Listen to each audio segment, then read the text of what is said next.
સાબરકાંઠાના ઈડરમાં બાળકોને ફૂડ પોઈઝનિંગની અસર થઈ છે। હસનપુરા પ્રાથમિક શાળાના બાળકોને ફૂડ પોઈઝનિંગ થયું છે।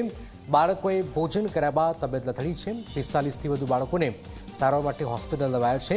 પ્રાથમિક શાળામાં ચાટ મગ બનાવાયા હતા। શાળામાં બનાવેલા ચાટ મગમાંથી ગરોળી નીકળી છે। ફૂડ પોઈઝનિંગના પગલે તંત્ર દોડતું થયું છે।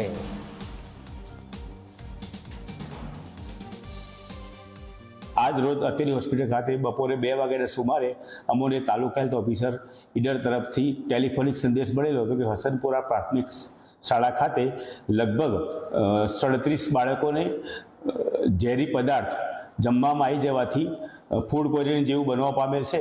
તો તેમની ટીમ દ્વારા તમામ બાળકોને અત્રેની સિવિલ હોસ્પિટલ ઈડરના ઇમરજન્સી વિભાગમાં લાવવામાં આવ્યા હતા। તેઓને અમારા દ્વારા દરેક બાળકની તપાસ કરવામાં આવી હતી। તપાસ દરમિયાન ઉબકા, સામાન્ય ઉલટી અને પેટમાં દુખાવા જેવી તકલીફો હતી।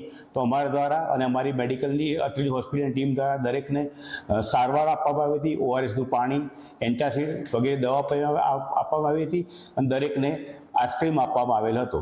અત્રેની હોસ્પિટલ 2 વાગ્યા પછી આવ્યા પછી કોઈ પણ બાળકને કોઈ પણ પ્રકારની તકલીફ જોવા પડેલ નથી।